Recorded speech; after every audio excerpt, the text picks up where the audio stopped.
All right, let's dive into one of the biggest travel decisions you can make in Southeast Asia: how to get from Chiang Mai in Thailand all the way over to Luang Prabang in Laos. This is a journey that can be a super quick 50-minute flight or a whole multi-day adventure. So, which one is right for you? Well, that's exactly what we're going to figure out. So if you're here, my guess is this very trip is on your radar. You've probably seen the amazing photos, you've heard the stories, and now you're trying to solve that classic traveler's puzzle. What is the absolute best way to make this trip happen? And really, it all boils down to this one big question. What do you care about most? Are you trying to save every last penny? Are you trying to get there as fast as humanly possible? Or are you chasing that unforgettable, once-in-a-lifetime experience? These are the three things we're going to untangle. Okay, to really wrap our heads around the choice you're making, let's just start with the raw numbers.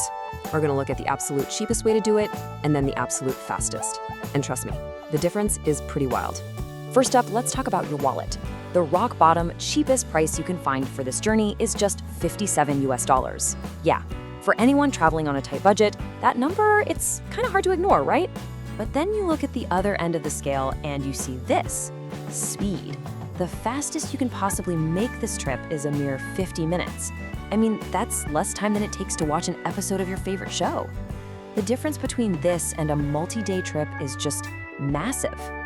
And, just to make things a little more interesting, there are at least 47 different trips running this route every single day. That is a ton of options: buses, boats, flights, you name it. And while choice is great, it also means there's a lot of potential for confusion. So, what does that $57 journey actually feel like? Let's get past the numbers for a second and look at the real, boots-on-the-ground experiences from travelers who've actually done it. And this is the dream, isn't it? This is exactly why people choose the long way.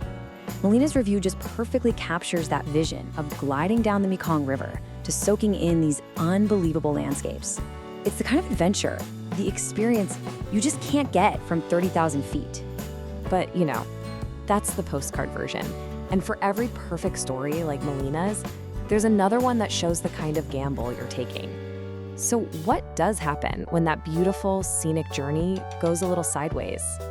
This quote from MyOnTour really hits on a huge issue. It's totally unpredictable. Her trip was supposed to be 24 hours, and it stretched to almost 30. I mean, a 6-hour delay can throw your whole schedule off, and honestly, it's a pretty common story on this route. The journey just takes as long as it takes.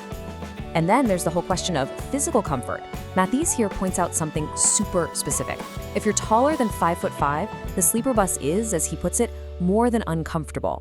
It's just a good reminder that a lot of these budget options, they aren't exactly built for taller travelers. So this really sums up the most common complaints you hear. People consistently talk about overcrowding.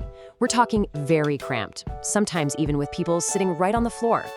Then there's this serious lack of info. You often have no idea what's happening or what's next.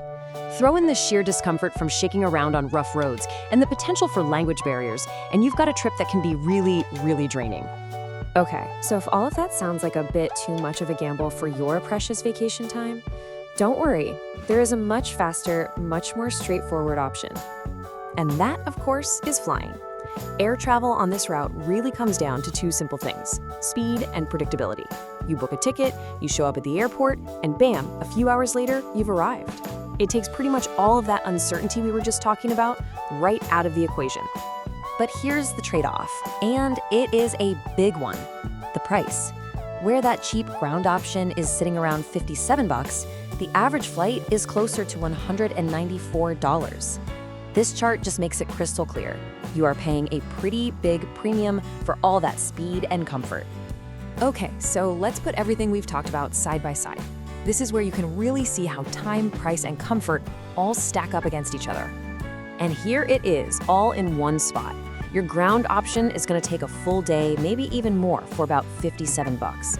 It's hands down the best choice if your main goals are saving money and having a real adventure. On the other hand, flying takes just a couple of hours door to door, but it's going to set you back around $194. This is for the traveler who puts speed and comfort above everything else. So you see, at the end of the day, there's no single best way to get from Chiang Mai to Luang Prabang. The right answer is completely personal. It's not about which option is better in general, it's about which option is better for you. Which brings us to the final and really the only question that truly matters when you're making this call. So, what kind of traveler are you? Are you the adventurer who's willing to trade a little comfort for an amazing story and some epic views? Or are you the pragmatist who just wants to get to your destination fast so you can start exploring?